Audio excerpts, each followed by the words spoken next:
मैं विशाल कुमार शर्मा इस success origin के ऑफिशियल वेबसाइट पर फिर से आप लोग के समक्ष उपस्थित हुआ हूँ, जिसमें हम लोग 10वीं कक्षा की अध्याय 1 को प्रारंभ करने जा रहे हैं, जिसका नाम जो है हमारा वास्तविक संख्या है। सबसे पहले एक बात हम बोल रहे हैं, क्योंकि वीडियो बड़ा ना हो जाए इस कारण से हमने पार्ट में डिवाइड कर लिया है। ये पार्ट 1 है, अध्याय 1 का पार्ट 1 है।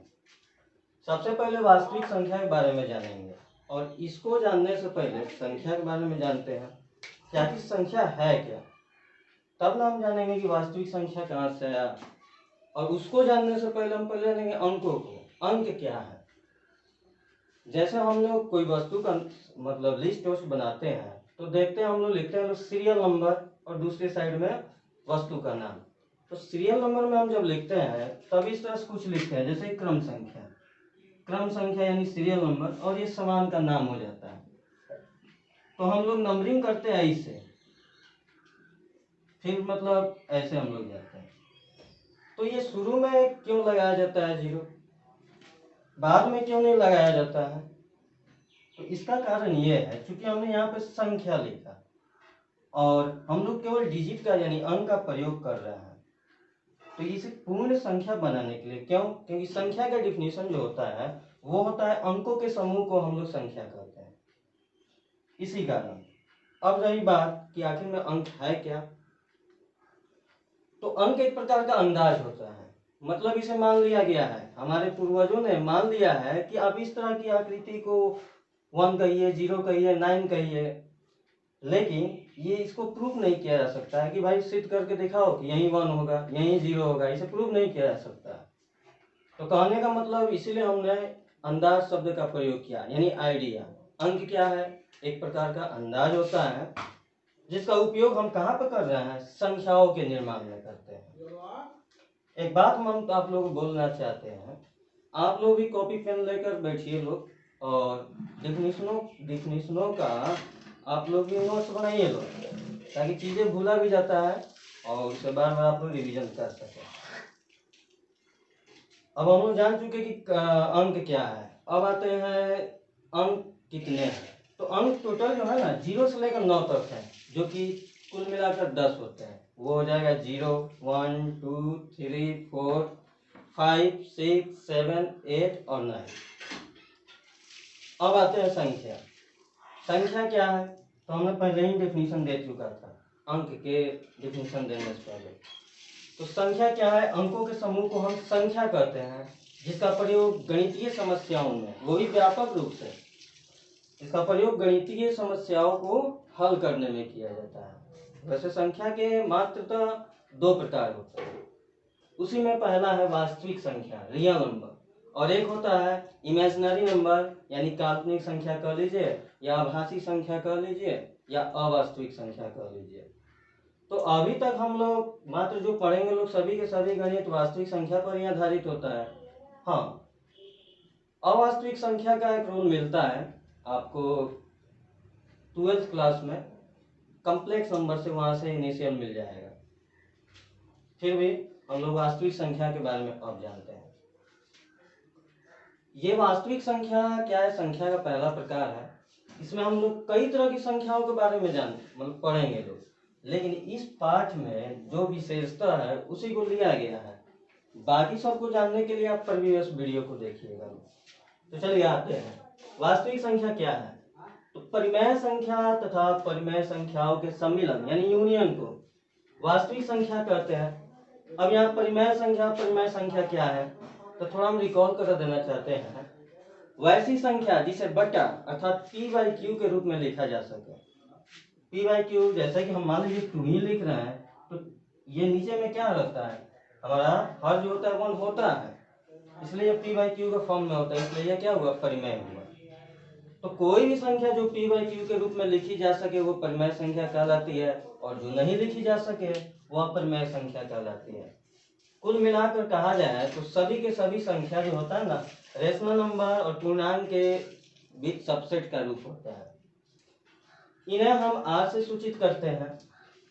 यहाँ पर एक कंडीशन लिखा गया है कि सभी नेचुरल नंबर जो होते हैं वो इंटीजर और रेशनल नंबर के ही सबसेट होते हैं, और ये सभी के सभी कंप्लीट सबसेट होते हैं रियल नंबर का।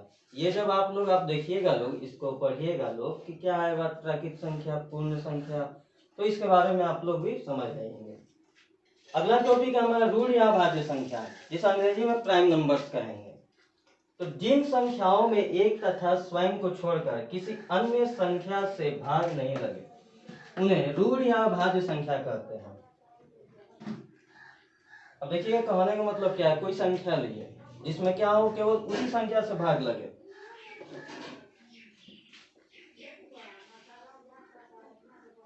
मतलब जैसे एक हम एग्जांपल के लिए 5 ले रहे हैं, तो 5 में कौन कौन संख्या से विभाजित हो सकता है 5? तो एक 5 हो गया और एक 1 हो गया। इसके अलावा और कोई संख्या होगा? नहीं होगा। तो यही बात कहा गया है कि जिन संख्याओं में एक तथा स्वयं को छोड़कर अन्य किसी संख्या से भाग नहीं लगे, उन्हें रूढ़ या भाज्य संख्या कहते हैं। सरल तरीका से समझने के लिए एक और डिफिनेशन यहाँ से दे सकते हैं कि वैसी संख्या जिनके कम से कम और अधिक से अधिक दो ही गुणनखंड हो, यानी फैक्टर क्या हो कि दो ही हो। जैसे हम यहाँ पर 5 लिए, ऐसे भी देख सकते हैं, तो 5 के केवल 2 फैक्टर होंगे, या तो 1 होगा नहीं तो 5 होगा। अब यहाँ पे लिखा गया है कि एक अभाज्य संख्या नहीं है। क्यों नहीं है? तो एक हम लेते हैं यहाँ पर, तो एक के केवल एक ही फैक्टर होंगे, एक ही गुणनखंड होगा, क्या और कोई होगा? नहीं होगा। तो हमने जो अभी डिफिनेशन बताया कि क्या है कि केवल 2 फैक्टर होना चाहिए, कम से कम भी और ज्यादा से ज्यादा भी, इस कारण ये नहीं है। दूसरी संख्या लेते हैं 2, तो 2 के देखिए यहाँ पर एक तो 1 हो गया इसका फैक्टर, और एक 2 होगा ही होगा। ऐसे भी कह सकते हैं कि 1 से भी विभाजित होगा और खुद से भी विभाजित होगा। ये बात जो होता है ना 1 के लिए लागू नहीं होता है, 1 को छोड़कर ही बाकी सब के लिए लागू होता है, इसलिए गुणनखंड वाला बात बताना उचित था। तो यहाँ पर हम कह सकते हैं कि सबसे छोटी अभाज्य संख्या जो होती है वो 2 होती है।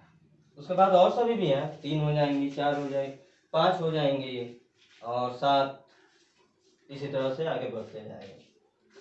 आगे में है यौगिक या भाज्य संख्या यानी प्राइम नंबर। वैसी संख्याएं जिनके गुणनखंड 2 से अधिक हो यौगिक या भाज्य संख्या कहलाती है। देखिए यहाँ पर डिफिनेशन उसका प्रयोग किया गया है, गुणनखंड वाला फैक्टर, क्योंकि फैक्टर से ही हम पता कर सकते हैं शॉर्टकट तरीका से कि कौन सी संख्या भाज्य है या अभाज्य है।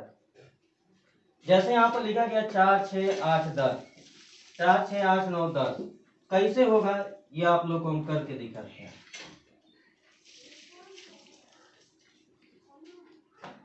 1 तो नहीं होगा, 1 के तो एक ही फैक्टर होते हैं, 2 को होगा ही नहीं, तो 2 से अधिक कहाँ से होगा। 2 लेते हैं, 2 अभी हमने देखा कि 2 के क्या होते हैं, केवल 2 ही फैक्टर होते हैं। 3 लेते हैं, 3 का भी वही केस है। 4 लेते हैं, 4 हम लिए, हम साइड में यहाँ पर 4 का फैक्टर निकाल रहे हैं, यानी कहने का मतलब क्या हुआ 1 2 2, या हम इसको ऐसे भी लिख सकते हैं 1 2 4। मतलब मेन ये है, ये तो एक तरीका बता दिए कि आप ऐसे निकाल सकते हैं। 4 के देखिए यहाँ पर क्या 3 फैक्टर हैं, तो हम कह सकते हैं ना कि 2 से अधिक फैक्टर हैं, इसलिए सबसे पहली भाज्य संख्या कौन हुई? तो 4 हुई। सबसे छोटी भाज्य संख्या 4 होती है, उसके बाद ही कोई संख्या आती है। प्रमेयिका क्या है? इस पार्ट में यहाँ से ये इंपॉर्टेंट पॉइंट शुरू हो गए हैं, जिसे अंग्रेजी में हम लीमा कहते हैं।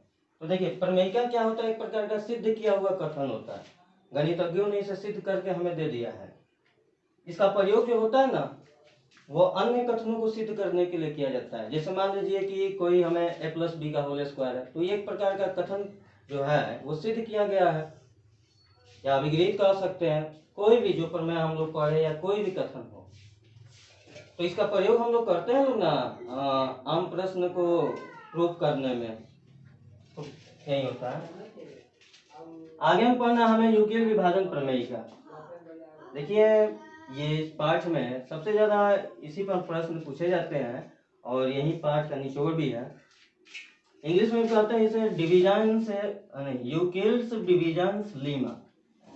देखिए यदि कोई 2 धनात्मक पूर्णांक दिए हो, मतलब पॉजिटिव हो, ठीक है ना, ऐसी अद्वितीय अऋणात्मक पूर्णांक एक क्या हो? Q हो, और R विद्यमान हो, तब क्या होता है यूक्लिड विभाजन प्रमेयिका के अनुसार A is equal to B Q plus R. ये भूल जाइए क्या है क्या नहीं है। चलिए यहाँ पे देखिए, हमने बहुत पहले पिछले क्लासों में पढ़ा हुआ था कि भाज्य बराबर होता है भाजक गुणे भागफल और प्लस शेष। देखिए यही कॉन्सेप्ट को इसको मॉडिफाई करके कोडित किया गया है और कुछ नहीं है। भाज्य आप इसे समझिए, ये कोई ये भाज्य है, मतलब कोई एक पूर्णांक होगा जो कि भाज्य की तरह ही काम करेगा। यहाँ बी जो है वो भाजक की तरह काम करेगा, और ये यहाँ पर जो क्यू है जिसे इंग्लिश में क्यूटिएंट भी कह सकते हैं, ये भागफल की तरह काम करेगा, और आर हमारा रिमाइंडर, ये हमारा शेष की तरफ काम करेगा।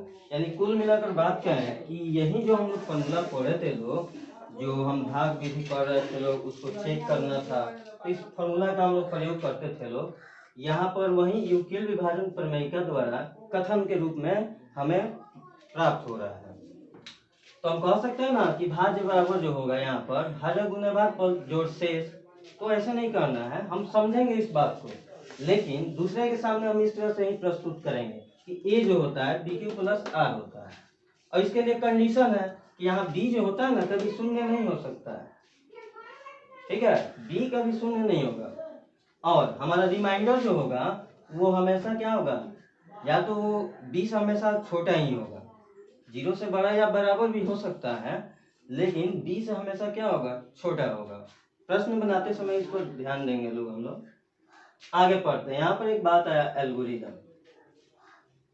एल्गोरिदम को एल्गोरिथम में बोलते हैं, या एल्गोरिदम भी लिखा जा सकता है। क्या है यह? तो यह सुपरिभाषित चरणों की एक श्रृंखला होती है, मतलब डिफाइन किया गया एक प्रकार का क्या होता है, सीरीज होता है, जो एक यहाँ एक दो बार लिखा गया है, विशेष प्रकार की समस्याओं को हल करने की विधि या प्रक्रिया प्रदान कराती है। यानी एक डेफिनेट सीरीज होता है जो विशेष प्रकार की गणितीय समस्याओं को हल करने के लिए हमें प्रोसेस क्या कराता है, दिलाता है। ये शब्द आया कहाँ से है? तो ये शब्द जो है ना एल्गोरिदम, एक फारसी गणितज्ञ अल-ख्वारिज़मी के नाम से लिया गया है। अल-ख्वारिज़मी ने अपना एक किताब लिखा हुआ है पूरा एल्गोरिदम का ही, उसी बुक से ही लिया गया है ये शब्द, जिसमें कई तरह की नंबर सिस्टम पे कई तरह की टॉपिक्स को उसमें प्रूफ किया गया हुआ है, और कई प्रकार के कथन भी दिए गए हुए हैं। तो ये याद रखिएगा लोग, अल-ख्वारिज़मी। यूक्लिड विभाजन एल्गोरिदम आखिर में है क्या? हमने पढ़ा यहाँ पे क्या है, तो बात हमने खुलकर यहाँ पे नहीं बताया क्योंकि आगे में पॉइंट दिए हुए थे। यानी हम कह सकते हैं ना कि यूक्लिड विभाजन एल्गोरिदम जो है भाग देने की एक प्रकार की प्रक्रिया को बताता है। तो उससे हमें प्राप्त क्या होता है? तो उससे हमें HCF, दो संख्याओं से अधिक संख्याओं, दो संख्या बोलिए या दो से अधिक संख्याओं बोलिए, उनका हमें मसे या HCF प्राप्त करने का टेक्निक प्राप्त होता है। पढ़ते हैं। यूक्लिड विभाजन एल्गोरिदम यूक्लिड विभाजन प्रमेयिका पर आधारित है। यानी ये जो एल्गोरिदम है हमारा इस प्रमेयिका पर ही आधारित है, और दो दत्त धनात्मक संख्याओं के यानी पॉजिटिव नंबर्स का मसा या इंग्लिश में हम HCF कहते हैं, हाईएस्ट कॉमन फैक्टर, ज्ञात करने की एक प्रकार की तकनीक यानी टेक्निक होती है।